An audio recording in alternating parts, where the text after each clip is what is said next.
try natin ito. So napaganda ng intention, no? We wanna see how we are doing. Ngayon, sabi ni Barnabas, gawin natin, dalhin natin si John, whose surname is Mark. Ngayon, sabi naman ni Paul, hindi maganda ang dalhin si Mark. Bakit? Ano ang dahilan ni Paul? Who departed from them from Pamphylia and went not with them to the Lord. So, itong nangyari kasi, one time, nag-mission trip sila, kasama itong si Mark, kasi Mark kasi bata pa kasi ito eh. I think sa something like between 18 to something 55 lang. So, hindi sila kinaya yung journey mag-mission na trip. Back in the days no, di ba sakay ka ng donkey, camel, tapos maglalakad ka pa sa desert, di ba? Ang dami mong dadalhin, magdala ka pa ng mga tubig mo, ng mga gold at silver mo kasi yung pambayad mo, di ba? So, it's not easy to imagine yung parang kabataan na nami-miss na yung bed niya, nami-miss na yung comfort of home niya, and one day, iniwan si Paul in the middle of mission trip. Kaya itong si Paul, sabi niya, hindi maganda ni masahan yung batang yan. Kaya hindi natin yan dalhan. Yung sabi ni Barnabas, dalhin natin siya kasi and went not with them to the Lord. Kasi ito kasi si Barnabas at si Mark ay relatives. Relatives kasi sila. So, merong mga magsabi na, kaya siguro si Barnabas medyo, tawag dito yung medyo,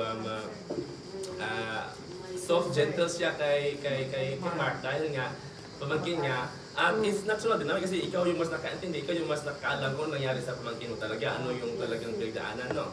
So, ganun yung approach ni Barnabas. Ito naman si Paul, who is a very like soldier, he is a theologian, he is everything. He has all like parang napaka-disiplinado na tao, no? Kasi ang dami niya napag-aralan. Tapos high status din siya sa buhay kasi isa sa mga sa mga leaders ng simbahan, na theologian eh. So, imagine that kind of lifestyle na napaka-disiplinado, napaka-high achiever, napakadaming mga result na nagawa. All you want to do is parang do this, do that, and focus, and then produce. Right? Yeah, oo. Ito naman si Barnabas, member, ito si Barnabas, siya yung nag-welcome kay Paul sa church.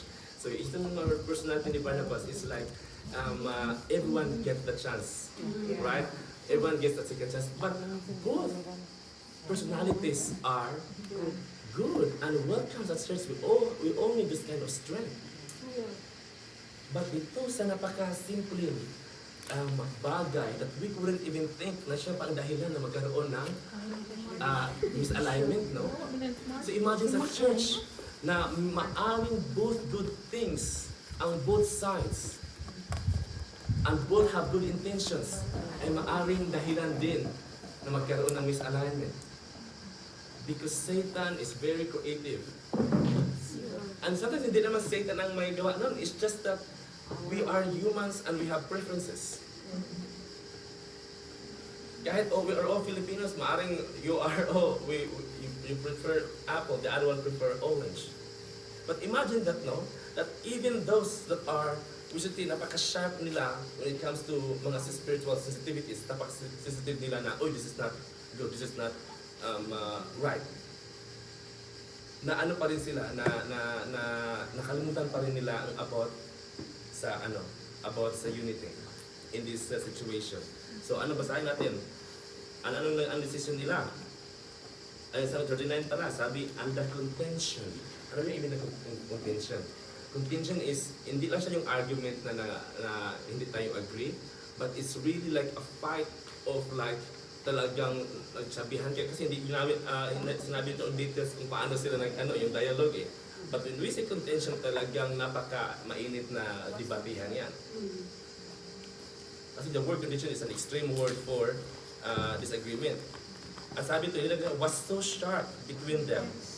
But imagine, no, ano kaya sinabi ni Barnabas kung nagkaroon ito, siguro sinabihan ni Barnabas si Paul na, kung hindi dahil sa akin ha, hindi ka tagapin ng mga ng mga Kristiyano. Kaya mag-ingat ka sa pag-iisip mo kasi yung mindset mo hindi katulad sa akin na alam kong paano magbigay ng benefit doubt. Maaaring ganun sinabi niya.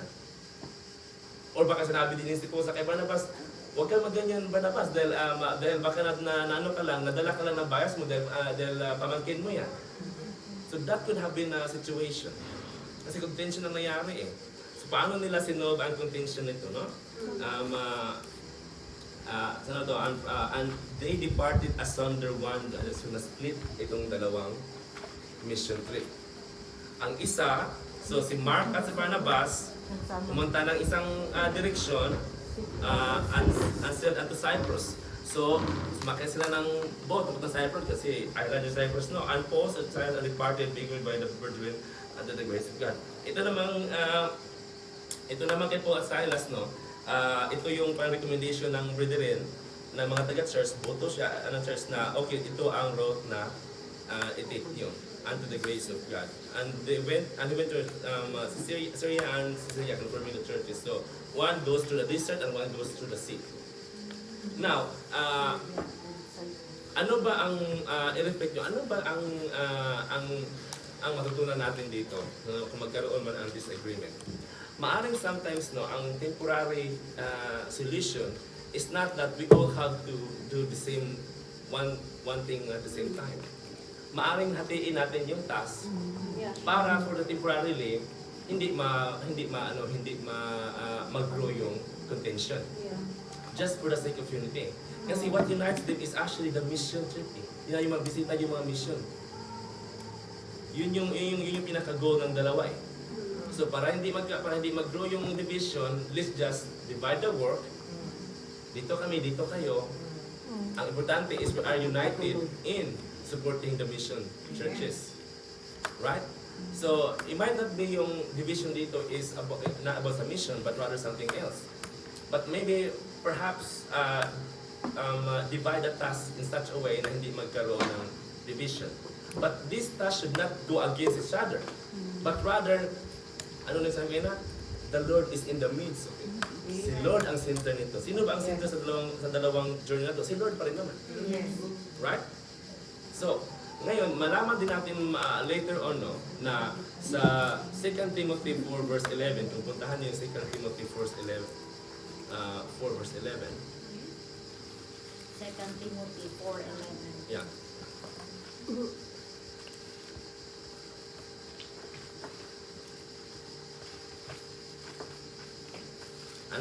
Kung nakita niyo, pakibasa. Only Luke is with me, take Mark, and bring him with thee, for he is profitable to me for thy ministry. Okay. So ano ang nakita natin dito? So later on, si Paul nagtawag na kay Mark na pasalihin siya sa mission niya, trip niya. Kasi we all have learned na si Mark of course ay nag-mature. Right? At yung sinabi niya, nagiging useful na rin si Mark sa kanya, o profitable na rin siya sa ministry. So, there's one thing that we can learn from Barnabas, no? Barnabas, as a character, na mahilig magbigay ng second chance. Kaya he was also not wrong to give Mark another chance na sumali sa mission trip. Kasi in the end, si Mark din naman ay naging useful. And another thing is, Paul is humble enough to accept Mark again. When Mark has proven something that he will do everything for the Lord. So nagkaroon ng reconciliation. So ang reconciliation is not just like acknowledging that someone is useful or someone is that you are that you were wrong, but it's also about accepting that person back to your life. Si Paul, inaccept niya ulit si Mark and consider Mark as partner in this ministry. Ngayon, ang nangyari kasi later on, nitong two mission trips is, in the end, nagiging fruitful sila. Right? Sometimes God allows the situation na hindi natin ma-foresee. Through our hindi pagkaintindihan, God will make something out of it. That in the end, it creates a beautiful story. So, that's a very good example of managing divisions or kumaga on the way na for divisions. Ano rin naman ito kay Paulus, hindi naman talaga totally nag-divide, no? Ang of course, there are divisions na kailangan necessary, na kailangan talaga natin humiwalay sa isang grupo. And that is a division in doctrine and teachings. Kasi kung division lang naman about sa mga process, about sa operations, about sa mga organizations, that is reconcilable. Pero yung kapag nag-doctrine na kung si Jesus ba ay God, kung salvation is by grace through faith, then that is a division na necessary. Because kailangan natin humiwalay sa mga maling teachings. Right? Okay. So, here are some biblical principles for maintaining unity. Una is love and humility. Right? So, buksan natin ang Ephesians 4 verse 2 to 3. We're almost finishing. Ephesians, sino ang next na mabasa? Ephesians 4 verse 2 to 3.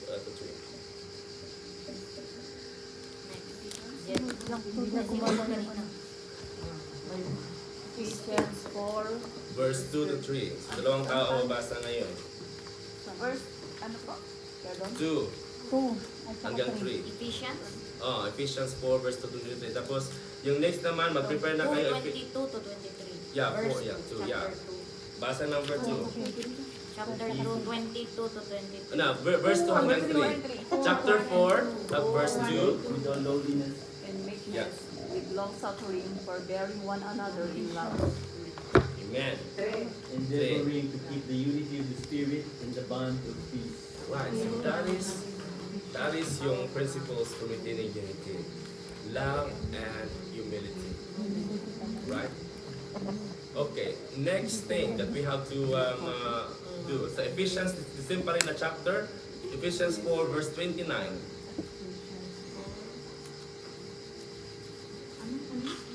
Ephesians 49, tapos hanggang 32. Sa tatlong ano to?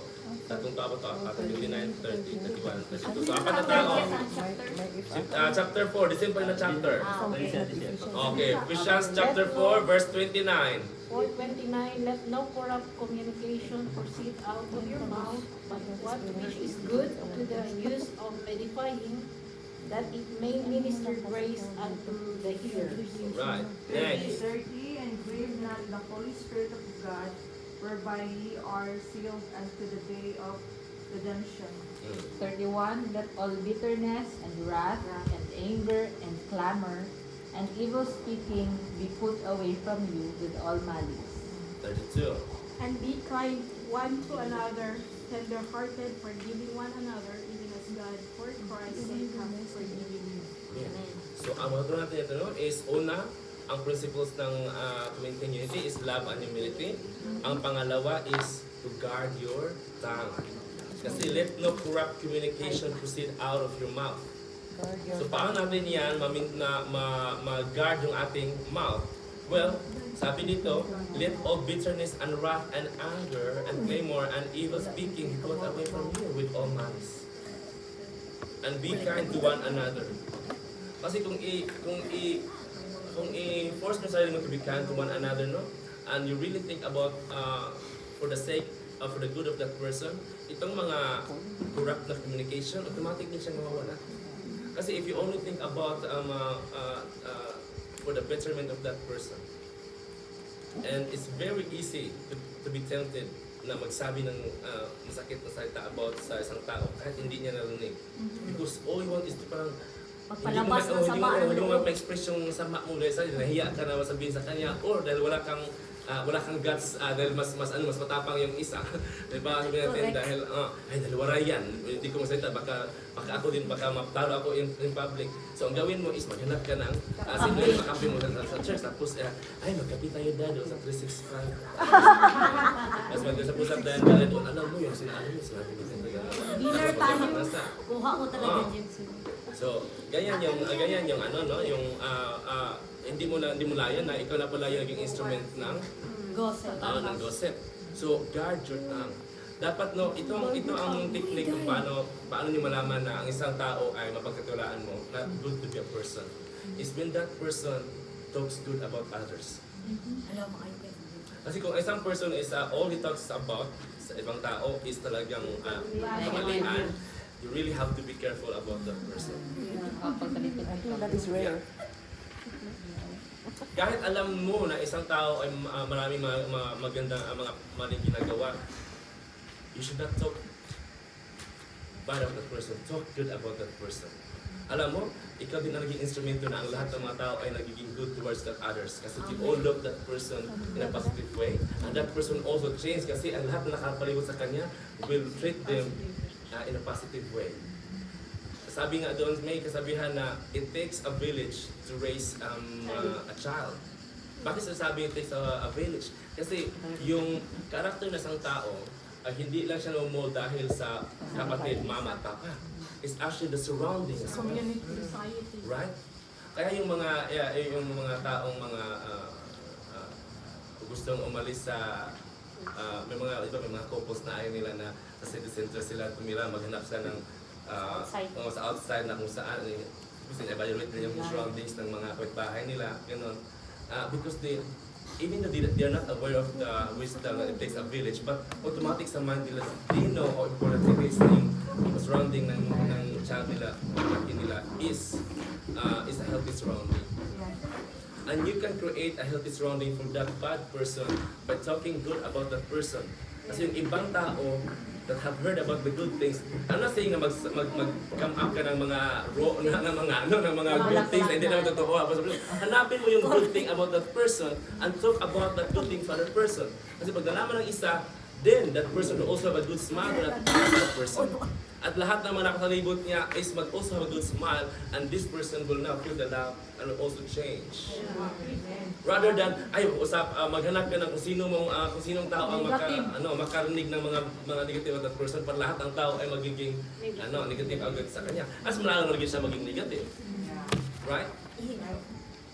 Okay, ang isang principle naman ng pag-maintain ng unity is basahin natin sa 1 Peter chapter 4 verse 8.